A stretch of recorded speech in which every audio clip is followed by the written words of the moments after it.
सोचिए एक देश जो अभी अभी आज़ाद हुआ है, करोड़ों लोग हैं, ज्यादातर गरीब, पढ़ना लिखना नहीं जानते, सैकड़ों भाषाएं, अलग अलग धर्म। और ऐसे में कोई कहता है कि चलो इस देश का हर वयस्क नागरिक अपना नेता खुद चुनेगा। हाँ, चाहे वो अमीर हो, गरीब हो, किसी भी जाति का हो। उस समय की दुनिया ने इसे क्या कहा होगा? मुझे लगता है सब हंसे होंगे। इसे एक दुस्साहस माना गया, एक ऐसा जुआ जिसमें हारना लगभग तय था। और फिर जब उस जुए में एक ही पार्टी बार बार लगातार 3 बार जीतती है, तो सवाल उठता है, ये बस किस्मत थी या इसके पीछे कोई सोचा समझा खेल था? आज हम भारत की राजनीति के उसी शुरुआती लेकिन सबसे अहम दौर की गहराई में उतरेंगे, जिसे एक दलीय प्रभुत्व का दौर भी कहा जाता है। और हम सिर्फ ये नहीं देखेंगे कि कांग्रेस क्यों जीती, हम ये समझने की कोशिश करेंगे कि उस जीत का असली मतलब क्या था। हाँ, और ये भारत के लोकतंत्र के लिए क्या मायने रखती थी। हमारी ये पूरी बातचीत उन दस्तावेजों पर आधारित है जो हमें भारत के पहले आम चुनावों की कहानी बताते हैं, उस समय की पार्टियों की सोच के बारे में बताते हैं। तो हमारा मकसद ये पता लगाना है कि कांग्रेस के उस दबदबे के पीछे की असली वजह क्या थी। क्या उस दौर में विपक्ष की कोई आवाज ही नहीं थी, या अगर थी तो वो क्या कह रही थी? चलिए इस दिलचस्प कहानी की परतें खोलते हैं। तो कहानी की शुरुआत बिल्कुल शुरू से करते हैं। 1947 में आजादी मिली, लेकिन असली चुनौती तो अब सामने थी। हाँ, एक बिखरे हुए देश को एक लोकतांत्रिक धागे में पिरोना। 26 जनवरी 1950 को संविधान लागू हुआ और फिर देश के पहले चुनाव की एक बहुत बड़ी तैयारी शुरू हुई। ये कहना आसान है, पर उस वक्त ये लगभग नामुमकिन सा काम लगता था। नामुमकिन क्यों? देखिए, जनवरी 1950 में चुनाव आयोग बना। सुकुमार सेन पहले मुख्य चुनाव आयुक्त बने। अब आप चुनौती का अंदाजा लगाइए, 17 करोड़ से ज्यादा मतदाता। 17 करोड़? हाँ, और उनमें से लगभग 85% पढ़ना लिखना नहीं जानते थे। ओहो, तो उनके लिए लिस्ट बनाना, उन्हें हाँ, समझाना। बिल्कुल। उनके लिए मतदाता सूची तैयार करनी थी, करीब 450 सीटें बनानी थी, लाखों अधिकारियों को ट्रेनिंग देनी थी। ये दुनिया के इतिहास में लोकतंत्र का सबसे बड़ा प्रयोग था। और मुझे लगता है कि दुनिया भर में लोग शर्त लगा रहे होंगे कि भारत इसमें फेल हो जाएगा। शर्त लगा रहे थे। एक पश्चिमी संपादक ने तो इसे इतिहास का सबसे बड़ा जुआ तक कह दिया था। कई लोगों का मानना था कि भारत जैसे देश में ये प्रयोग सफल हो ही नहीं सकता, अराजकता फैल जाएगी। लेकिन ऐसा हुआ नहीं। सुकुमार सेन और उनकी टीम ने इसे मुमकिन कर दिखाया। एक बहुत ही दिलचस्प बात है कि क्योंकि ज्यादातर लोग पढ़ नहीं सकते थे, तो हर पार्टी को एक चुनाव चिन्ह दिया गया। हाँ, वो बैल और दिया और हाँ, किसी को बैल, किसी को दिया, किसी को झोपड़ी, ताकि लोग निशानों को पहचानकर वोट दे सकें। ये अपने आप में एक बहुत बड़ी खोज थी उस समय के लिए। और फिर 1952 में जब चुनाव हुए तो नतीजे वैसे ही आए जैसी उम्मीद थी। हाँ, कांग्रेस पार्टी ने लोकसभा की 489 में से 364 सीटें जीती, एक तरफा जीत थी। और जवाहरलाल नेहरू देश के पहले चुने हुए प्रधानमंत्री बने। लेकिन यहां आकर एक सवाल खड़ा होता है, क्या ये जीत सिर्फ इसलिए थी क्योंकि कांग्रेस ने आजादी की लड़ाई लड़ी थी, या नेहरू का करिश्मा था, या कहानी में और भी कुछ था? देखिए, आजादी की विरासत और नेहरू का करिश्मा, ये यकीनन बहुत बड़े कारण थे। कांग्रेस वो पार्टी थी जिसने आजादी दिलाई थी, उसके नेता घर घर में पहचाने जाते थे। सही बात है। लेकिन अगर हम सिर्फ इसी को वजह मान लेंगे तो हम कहानी की सबसे दिलचस्प परत को नजरअंदाज कर देंगे। कांग्रेस की असली ताकत उसकी बनावट में छिपी थी। बनावट में? मतलब जिस अंदाज में वो काम करती थी। अच्छा, तो फिर इस रहस्य को सुलझाते हैं। 1952 के बाद 57 और 62 में भी कांग्रेस ने लगभग वैसी ही जबरदस्त जीत हासिल की। ऐसा क्या था कांग्रेस के पास जो किसी और के पास नहीं था? इसे जादू से ज्यादा एक अनोखी सामाजिक और राजनीतिक इंजीनियरिंग कहना बेहतर होगा। देखिए, कांग्रेस सिर्फ एक पार्टी नहीं थी। तो क्या थी? वो एक तरह का इंद्रधनुषी गठबंधन थी। सोचिए, एक बड़ा सा छाता जिसके नीचे समाज का हर तबका खड़ा है। हर तबका मतलब? क्या मतलब है इसका? इसका मतलब है कि उसमें किसान भी थे और बड़े बड़े उद्योगपति भी, शहर में रहने वाले बाबू भी और गांव के खेतीहर मजदूर भी। मालिक और मजदूर दोनों एक ही पार्टी में? हाँ, मालिक भी और मिल में काम करने वाले भी। ऊंची जाति के लोग भी और निचली जातियों के भी, हर धर्म के लोग। आजादी की लड़ाई के दौरान कांग्रेस ने अपने दरवाजे सबके लिए खोल दिए थे और आजादी के बाद भी वो चरित्र बना रहा। तो वो एक ऐसा मंच बन गई जहां भारत की पूरी विविधता एक साथ नजर आती थी। बिल्कुल। ये तो हुई सामाजिक बनावट की बात, लेकिन विचारधारा, अगर इतने अलग अलग तरह के लोग एक ही पार्टी में होंगे तो उनकी सोच तो अलग होगी। अमीर और गरीब की आर्थिक नीतियां तो अलग अलग होंगी। और यही तो कांग्रेस की दूसरी सबसे बड़ी ताकत थी। वो सिर्फ सामाजिक नहीं, एक वैचारिक गठबंधन भी थी। वैचारिक गठबंधन, ये तो और भी दिलचस्प है। हाँ, पार्टी के अंदर ही आपको गर्म सोच वाले रेडिकल भी मिलेंगे और नरम सोच वाले कंजर्वेटिव भी। कुछ लोग समाजवादी रास्ते पर चलना चाहते थे, तो कुछ लोग चाहते थे कि सरकार का दखल कम से कम हो। मतलब पार्टी के अंदर ही लेफ्ट और राइट दोनों थे। शांति से बदलाव चाहने वाले भी थे और क्रांतिकारी सोच वाले भी। कांग्रेस ने इन सबको एक साथ लेकर चलने का एक रास्ता निकाल लिया था। वो किसी एक विचारधारा पर अड़ी नहीं रहती थी, बल्कि हमेशा एक बीच का रास्ता, एक मध्य मार्ग अपनाती थी। अगर कांग्रेस में वामपंथी, दक्षिणपंथी, अमीर गरीब सब थे, तो ये पार्टी रोज रोज टूटती क्यों नहीं थी? मतलब इतनी अलग अलग सोच वाले लोग एक साथ कैसे रह सकते थे? आपका सवाल बिल्कुल सटीक है और इसका जवाब ही उस दौर की राजनीति की कुंजी है। कांग्रेस के अंदर अलग अलग सोच वाले ये समूह गुट या फैक्शंस कहलाते थे। गुट? हाँ, इन गुटों में आपस में जबरदस्त मुकाबला होता था, लेकिन वो पार्टी छोड़कर नहीं जाते थे। अच्छा, वो पार्टी के अंदर ही अपनी लड़ाई लड़ते थे। बिल्कुल। इसकी वजह से एक कमाल का संतुलन बना रहता था। तो एक तरह से कांग्रेस पार्टी के अंदर ही सत्ता पक्ष और विपक्ष दोनों मौजूद थे। एकदम सही।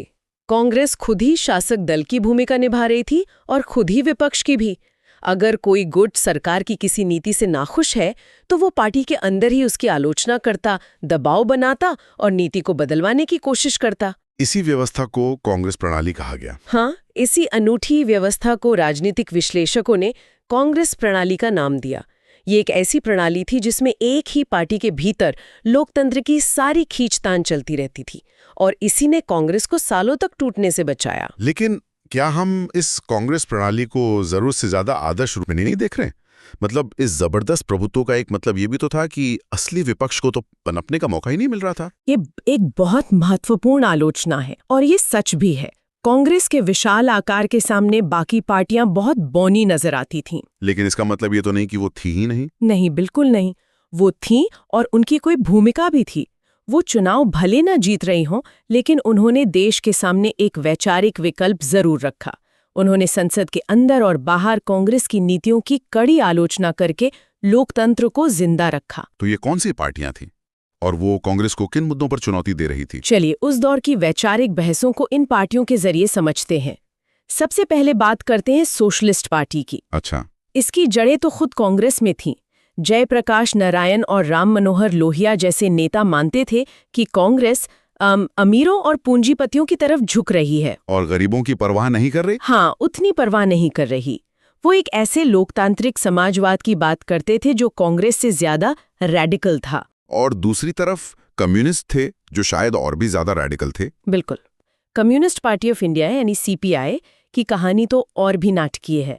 शुरू में तो उन्होंने इस आज़ादी को ही झूठा कह दिया था और हिंसक क्रांति का रास्ता अपनाया। लेकिन वो रास्ता तो नाकाम रहा। हाँ, नाकाम रहा। तो उन्होंने चुनावी राजनीति में उतरने का फैसला किया और पहले चुनाव में 16 सीटें जीतकर सबसे बड़ी विपक्षी पार्टी बने। और केरल में 1957 में तो उन्होंने कुछ ऐसा किया जो ऐतिहासिक था। वो एक ऐतिहासिक पल था सच में। 1957 में केरल में EMS नंबूद्रीपाद के नेतृत्व में कम्युनिस्टों ने चुनाव जीतकर सरकार बनाई। ये दुनिया में पहली बार हुआ था। दुनिया में पहली बार कि किसी कम्युनिस्ट पार्टी ने लोकतांत्रिक चुनावों के जरिए सत्ता हासिल की थी। लेकिन वो सरकार ज्यादा दिन चली नहीं चली। सिर्फ 2 साल बाद केंद्र की कांग्रेस सरकार ने संविधान के विवादास्पद अनुच्छेद 356 का इस्तेमाल करके उस चुनी हुई सरकार को बर्खास्त कर दिया। और ये एक ऐसा क्षण था जिसने भारतीय लोकतंत्र की नींव में एक दरार डाल दी। हाँ, इसने एक बहुत खतरनाक मिसाल कायम की कि केंद्र अपनी ताकत का इस्तेमाल राज्यों की चुनी हुई सरकारों को गिराने के लिए कर सकता है। और इस एक घटना की गूंज हमें दशकों तक भारतीय राजनीति में सुनाई देती रही। तो हमने देखा कि विपक्ष में समाजवादी और कम्युनिस्ट पार्टियां थीं जो कांग्रेस की एक तरह से वामपंथी आलोचना कर रही थीं, लेकिन क्या कोई ऐसा भी था जो कांग्रेस को सांस्कृतिक या राष्ट्रवादी मुद्दों पर चुनौती दे रहा हो? जरूर था, और वो थी 1951 में बनी भारतीय जनसंघ, जिसके संस्थापक श्यामा प्रसाद मुखर्जी थे। हाँ, इसकी विचारधारा एक देश, एक संस्कृति और एक राष्ट्र के विचार पर आधारित थी। जहां कांग्रेस एक मिलीजुली संस्कृति की बात करती थी, वहीं जनसंघ का मानना था कि भारत की पहचान उसकी प्राचीन हिंदू संस्कृति से होनी चाहिए। तो उनके मुख्य मुद्दे क्या थे? वो अखंड भारत, हिंदी को राजभाषा बनाने और जम्मू कश्मीर से अनुच्छेद 370 को हटाने के प्रबल समर्थक थे। तो वो कांग्रेस को एक सांस्कृतिक और राष्ट्रवादी चुनौती दे रहे थे। और एक और पक्ष था, आर्थिक नीतियां। क्या हर कोई नेहरू की समाजवादी और सरकार नियंत्रित अर्थव्यवस्था से सहमत था? नहीं, बिल्कुल नहीं।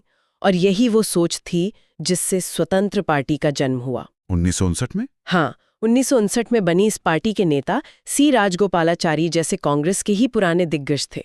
उनका मानना था कि कांग्रेस का ये लाइसेंस परमिट राज देश की तरक्की में बाधा डाल रहा है। वो एक खुली अर्थव्यवस्था चाहते थे। बिल्कुल, एक बाजार आधारित अर्थव्यवस्था जहां सरकार का दखल कम से कम हो।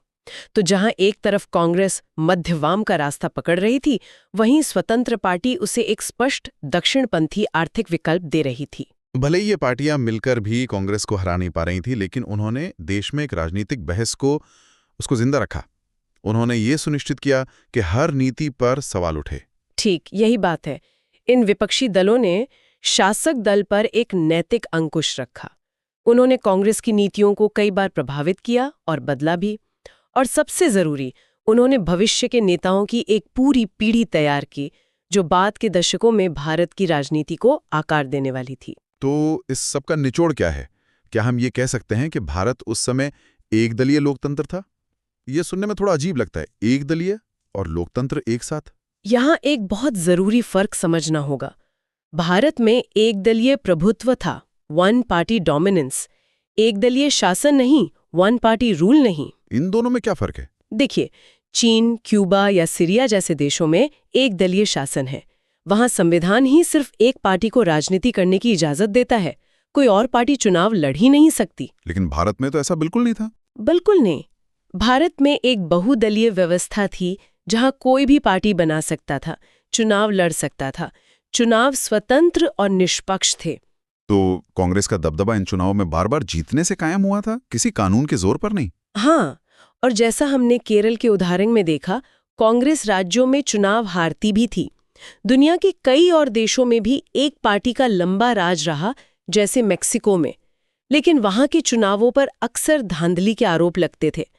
भारत का अनुभव इस मायने में अनोखा था कि यहाँ एक पार्टी का दबदबा पूरी तरह से लोकतांत्रिक माहौल में कायम था।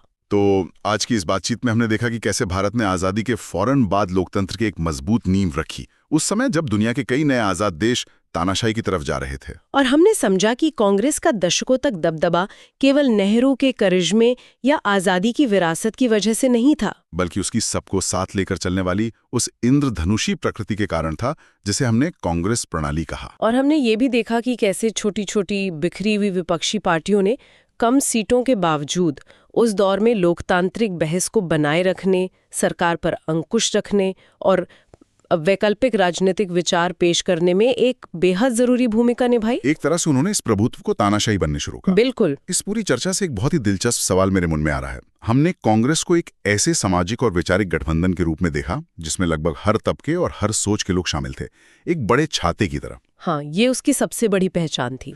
तो सवाल ये है कि आज के भारत की राजनीतिक पार्टियों को जब हम देखते हैं तो क्या वो भी उसी तरह के व्यापक सामाजिक गठबंधन का प्रतिनिधित्व करती हैं, या फिर अब राजनीति ज्यादातर कुछ खास पहचानों, कुछ खास जातियों, धर्मों या वर्गों के हितों पर आधारित हो गई है? उस दौर के एक छाते के नीचे सबको लाने की राजनीति की तुलना में आज की हमारी गठबंधन राजनीति कितनी और कैसे बदल गई है?